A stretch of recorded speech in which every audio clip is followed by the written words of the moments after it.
یہودی کون ہے؟ اس قوم کی تاریخ کیا ہے؟ فلسطین پر یہودیوں کے دعویٰ کی سچائی کیا ہے؟ کیا ماضی میں مسلمانوں اور یہودیوں کے درمیان کبھی لڑائی رہی ہے؟ کن لوگوں نے ماضی میں یہودیوں پر ظلم اور اتیاچار کیا ہے؟ آج کی تاریخ میں یہودی اتنے مالدار کیوں ہوتے ہیں؟ برطانیہ اور امریکہ جیسے ممالک یہودیوں کا کھل کر ساتھ کیوں دے رہے ہیں؟ ان دیشوں کی مجبوری کیا ہے؟ اس ویڈیو میں یہی پوری تاریخ ہم جاننے کی کوشش کریں گے۔ اس سے پہلے آپ سے درخواست ہے کہ اگر ملت ٹائمز کا کام آپ کو پسند آتا ہے تو ہمیں فائنینشلی سپورٹ کیجئے، اس ادارہ کو مضبوط کیجئے۔ ڈسکرپشن میں ساری تفصیلات موجود ہے اور نیچے جوائن کا ایک بٹن موجود ہے، اس پر کلک کر کے ممبرشپ بھی لے لیجئے۔ السلام علیکم ورحمۃ اللہ، میں ہوں شمس تبریز قاسمی اور آپ دیکھ رہے ہیں ملت ٹائمز۔ یہودی کو یہودی کہا جاتا ہے یہودا کی نسبت سے، یعنی یہودا کی اولاد۔ یہودا حضرت یعقوب علیہ السلام کے بیٹوں میں سے ایک کا نام تھا۔ اس تاریخ کو مزید تفصیل سے جاننے کے لیے ہمیں کچھ اور پیچھے جانا پڑے گا، یعنی حضرت ابراہیم علیہ السلام کے پاس۔ حضرت ابراہیم علیہ السلام ہمارے یعنی مسلمانوں کے بھی جد امجد ہیں اور یہودیوں کے بھی جد امجد ہے۔ مسلمان بھی حضرت ابراہیم علیہ السلام کو نبی مانتے ہیں اور یہودی بھی حضرت ابراہیم علیہ السلام کو نبی مانتے ہیں، بلکہ دنیا کے تینوں آسمانی مذاہب کا سلسلہ حضرت ابراہیم علیہ السلام تک پہنچتا ہے، مسلمان، عیسائی اور یہودی۔ لیکن بعد میں ایک طرح سے تفریق پیدا ہوتی چلی گئی۔ حضرت ابراہیم علیہ السلام کے دو بیٹے تھے، ایک کا نام تھا حضرت اسماعیل اور دوسرے کا نام تھا حضرت اسحاق۔ حضرت اسماعیل علیہ السلام کی جو نسل ہے وہ عرب کے علاقوں میں آباد ہوئی اور حضرت اسحاق علیہ السلام کی جو نسل ہے وہ فلسطین اور مصر کے علاقوں میں آباد ہوئی۔ حضرت اسماعیل علیہ السلام کی نسل میں صرف ایک نبی پیدا ہوئے، حضرت محمد مصطفیٰ صلی اللہ علیہ وسلم، اور حضرت اسحاق علیہ السلام کی نسل میں بڑی تعداد میں انبیاء کرام آتے رہے جن کا سلسلہ حضرت عیسیٰ علیہ السلام پر مکمل ہوا۔ حضرت ابراہیم علیہ السلام کے بیٹے تھے حضرت اسحاق جو نبی تھے، اور حضرت اسحاق علیہ السلام کے بیٹے تھے حضرت یعقوب، ان کو بھی اللہ نے نبوت سے سرفراز کیا تھا۔ یہ حضرت ابراہیم علیہ السلام کے پوتے ہوئے۔ حضرت یعقوب علیہ السلام کے 12 بیٹے تھے جن میں سے سب سے چھوٹے بیٹے حضرت یوسف علیہ السلام کو بھی اللہ تعالیٰ نے نبوت سے سرفراز کیا تھا۔ حضرت یعقوب علیہ السلام کے ہی چوتھے بیٹے کا نام تھا یہودا۔ حضرت یوسف علیہ السلام بہت خوبصورت تھے، بہت ذہین تھے، چنانچہ ان کے اپنے ہی بھائی ان کے دشمن ہو گئے اور اس دشمنی کو نبھانے میں سب سے اہم کردار نبھایا تھا یہودا نے۔ بالآخر اللہ تعالیٰ نے حضرت یوسف علیہ السلام کو نبوت سے سرفراز فرمایا اور مصر پر ان کو حکومت عطا کی۔ پھر تمام بھائی جو ان کے دشمن تھے ان کے یہاں جا کر پناہ لیتے ہیں، مصر میں جا کر کے سبھی بس گئے اور اس طرح اس پورے خاندان کی اولاد کو یہودی کہا جانے لگا۔ ایک وقت آیا جب مصر کے فرعونوں نے اسی قوم کو اپنا غلام بنا لیا، گھٹیا زندگی جینے پر مجبور کیا اور سمجھے کہ ہیومینٹی کا بھی ان کو درجہ نہیں دیا، انسانیت کو شرمسار کر دینے والا کام ان سے کرایا جاتا تھا۔ تب اس قوم کو اس غلامی سے آزاد کرایا حضرت موسیٰ علیہ السلام نے۔ حضرت موسیٰ علیہ السلام کو اللہ نے نبوت سے سرفراز فرمایا تھا۔ ان کی پرورش ہوئی تھی خود فرعون کے گھر میں، اور حضرت موسیٰ علیہ السلام نے یہودیوں کو پھر اسلام کی دعوت دی کیونکہ وہ بھٹک گئے تھے، شرک اور کفر میں مبتلا ہو گئے تھے، اور فرعون کی غلامی سے حضرت موسیٰ علیہ السلام نے اس قوم کو آزاد کرایا۔ حضرت موسیٰ علیہ السلام اس قوم کو مصر کے علاقے سے یعنی دریائے نیل کے اس پار لے کر کے آگئے جو فلسطین کا اس وقت کا ایریا کہا جاتا ہے، اور یہاں اس قوم کو حضرت موسیٰ علیہ السلام نے بسایا۔ حضرت موسیٰ علیہ السلام نے اپنی عبادت کے لیے ایک ٹینٹ اور خیمہ بھی لگا رکھا تھا جہاں پر وہ اللہ تعالیٰ کی عبادت کرتے تھے، یا جو دوسرے ان کے قوم کے تھے وہ سب عبادت کرتے تھے۔ حضرت موسیٰ علیہ السلام کی وفات ہو گئی، پھر دوسرے انبیاء کرام آئے۔ اسی قوم میں حضرت داؤد علیہ السلام بھی آئے جن کے بارے میں کہا جاتا ہے کہ انہوں نے ایک عبادت خانہ کی تعمیر شروع کی، وہ مکمل نہیں ہو سکا۔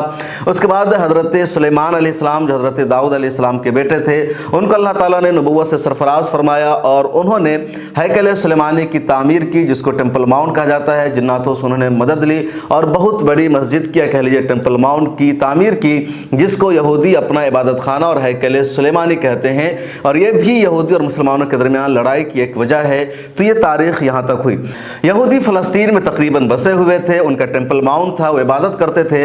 اس کے بعد 587 قبل مسیح میں یعنی حضرت عیسیٰ علیہ السلام کی ولادت سے 587 سال پہلے بنو خز نصر نام کے ایک بادشاہ نے یروشلم یا پورے فلسطین کے علاقے پر حملہ کر دیا، اور اس حملہ میں انہوں نے ٹیمپل ماؤنٹ کو تباہ و برباد کر دیا، یہودیوں کو غلام بنا لیا اور اس پورے علاقہ کو ان سے خالی کرا لیا۔ اس کے کچھ سالوں بعد دوبارہ ایران کے سائرس اعظم بادشاہ نے بابل پر حملہ کیا اور حملہ کر کے یہودیوں کو آزاد کرا دیا۔ یہودی دوبارہ یہاں کر کے بس گئے اور یہودیوں نے پھر اپنا ٹیمپل ماؤنٹ یہاں بنا لیا۔ اس کے بعد رومر امپائر نے پھر اس علاقے پر قبضہ کیا اور حضرت عیسیٰ علیہ السلام کی ولادت سے 63 سال قبل رومر امپائر نے فلسطین اور یروشلم کے علاقے پر حملہ کیا اور حملہ کر کے دوبارہ ٹیمپل ماؤنٹ کو یا کہہ لیجیے ہیکل سلیمانی کو رومن امپائر نے تباہ و برباد کر دیا، اس کے پڑخچے اڑا دیے، یہودیوں کو غلام بنا لیا، مختلف حصوں میں اسے بھیج دیا۔ اتنا ہی پر رومن امپائر نے اکتفا نہیں کیا بلکہ یہودیوں کی عبادت کرنے پر ٹیکس بھی لگا دیا اور کہا کہ جب تک یہودی ٹیکس ادا نہیں کریں گے ان کو عبادت کرنے کا اختیار نہیں ملے گا۔ یہ ظلم کیا رومن امپائر نے یہودیوں پر۔ اس کے بعد حضرت عیسیٰ علیہ السلام کی ولادت ہوئی اور جب حضرت عیسیٰ علیہ السلام کی ولادت ہوئی تو اللہ تعالیٰ نے ان کو نبوت سے سرفراز فرمایا اور ان کو نبی بنا کر بھیجا ہی گیا اس قوم کے اصلاح کے لیے، کیونکہ اس میں پھر اللہ سے بغاوت آ گئی تھی، سرکشی آ گئی تھی۔ لیکن یہودیوں نے حضرت عیسیٰ علیہ السلام کو ہی دشمن بنا لیا اور ان کے قتل کی منصوبہ بندی کی، ان کو پھانسی کے پھندا پر لٹکانے کی سازش رچی۔ اب عیسائیوں کا عقیدہ ہے کہ یہودیوں نے حضرت عیسیٰ علیہ السلام کو پھانسی کے پھندے پر لٹکایا تھا، لیکن مسلمانوں کا عقیدہ ہے کہ یہودیوں نے ضرور پھانسی کے پھندے پر لٹکانا چاہا، لیکن اللہ تعالیٰ نے حضرت عیسیٰ علیہ السلام کو اٹھا لیا، ان کو پھانسی نہیں ہوئی اور آخر زمانے میں حضرت عیسیٰ علیہ السلام دوبارہ آئیں گے اور پھر اپنی زندگی کے جو بقیہ ایام میں گزاریں گے اسلام کی دعوت دیں گے۔ یہ مسلمانوں کا عقیدہ ہے۔ خیر، اس کے بعد حضرت عیسیٰ علیہ السلام کے جو دوسرے پیروکار تھے انہوں نے ان کی دعوت کو بڑھایا اور بڑی تعداد میں لوگ عیسائیت کو اختیار کرتے چلے گئے۔ خود یہودیوں کی بڑی تعداد نے عیسائی دھرم کو اختیار کر لیا۔ 70 عیسوی میں ایک مرتبہ پھر یعنی حضرت عیسیٰ علیہ السلام کی ولادت کے 70 سال بعد دوبارہ رومن امپائر نے فلسطین پر حملہ کر کے مکمل طور پر وہاں سے یہودیوں کو نکال دیا۔ ان کا جو بچا کھچا ٹیمپل تھا، جو دوسرا ان کا مرکز تھا، ان سب کو رومن امپائر نے تباہ و برباد کر دیا اور یہودیوں کو وہاں سے نکال کر کے دنیا کے مختلف حصوں میں بھیج دیا اور کہا گیا کہ یہودیوں کو صرف سال میں اب ایک مرتبہ ہی عبادت کرنے کی اور یہاں آنے کی اجازت ہوگی، اس کے علاوہ کی اجازت نہیں ہوگی۔ تاریخ میں نے یہ جاننے کی کوشش کی کہ آخر رومن امپائر نے بار بار یہودیوں پر کیوں حملہ کیا، کیوں ان کے عبادت خانے کو تباہ و برباد کیا، تو پتہ چلا کہ جو یہودی ہوتے تھے بڑے سازشی ہوتے تھے، ان کو آپس میں لڑاتے تھے، ان کے اسباب پر قبضہ کرنے کی کوشش کرتے تھے اور رومن امپائر کے ناک میں دم کے ہوئے تھے۔ اسی وجہ سے رومن امپائر نے بار بار ان پر حملہ کیا۔ تاریخ میں یہ بھی ذکر ہے کہ حضرت عیسیٰ علیہ السلام کے 300 سال بعد جب قسطنطنیہ پر رومن امپائر کی حکومت تھی، ان کے عروج کا زمانہ تھا، تب اس وقت ایک ملکہ ہلینا کو پتہ چلا کہ یہ جگہ ہے جہاں پر یہودیوں کا ٹیمپل ماؤنٹ تھا جو منہدم ہو چکا ہے، تو انہوں نے یہودیوں سے نفرت میں وہاں پر کوڑا پھینکوانا شروع کر دیا اور کہا کہ یہی یہودی ہے جنہوں نے ہمارے پروفیٹ اور نبی حضرت عیسیٰ کو سولی دے دی تھی، ان کو پھانسی دی تھی، اس لیے ان سے ہمیں بہت زیادہ نفرت ہے، اور ان کے ٹیمپل ماؤنٹ کی جگہ کی نشاندہی کر کے وہاں پر کوڑا پھینکا جانے لگا۔ اس کے علاوہ بھی یہودی نہیں مان رہے تھے، سازشیں کر رہے تھے، چنانچہ لگاتار رومن امپائر اور عیسائیوں کی طرف سے ان پر ظلم کا بھی سلسلہ جاری رہا اور ان کو دنیا کے مختلف علاقوں میں منتشر کر دیا گیا۔ اس کے بعد اسلام کی آمد ہوتی ہے اور تقریباً 6 صدی میں اسلام پوری دنیا میں پھیلنے لگا۔ جب اسلام پھیلتا ہے تو یہودی اسلام سے اور مسلمانوں کے رہنماؤں سے قریب ہونے کی کوشش کرتے ہیں۔ تاریخی شواہد موجود ہے کہ جب ریاست مدینہ کا قیام عمل میں آیا تو اللہ کے نبی حضرت محمد صلی اللہ علیہ وسلم نے مسلمانوں کے علاوہ اس علاقہ میں آباد یہودیوں کے لیے بھی وظیفہ اور اسکالرشپ جاری کرنے کا حکم دیا اور کہا مذہبی بنیاد پر کسی کے ساتھ کوئی تفریق نہیں ہونی چاہیے۔ حضرت عمر فاروق رضی اللہ تعالیٰ عنہ کا واقعہ موجود ہے کہ ایک جگہ وہ جا رہے تھے مدینہ میں حالات کا جائزہ لینے، تب ایک کمزور شخص ان سے بھیک مانگتا ہے۔ حضرت عمر فاروق رضی اللہ تعالیٰ عنہ اپنے غلام سے کہتے ہیں کہ ان کو کچھ دو۔ اس کے بعد پوچھتے ہیں تم کیوں بھیک مانگ رہے ہو، کیا تمہارے لیے وظیفہ جاری نہیں ہوا ہے؟ تو کہتا کہ نہیں، میں یہودی ہوں اس لیے میرے لیے وظیفہ جاری نہیں ہوا ہے۔ حضرت عمر فاروق رضی اللہ تعالیٰ عنہ نے اپنے منشی کو فوراً حکم دیا اور کہا ان کے لیے وظیفہ جاری کرو۔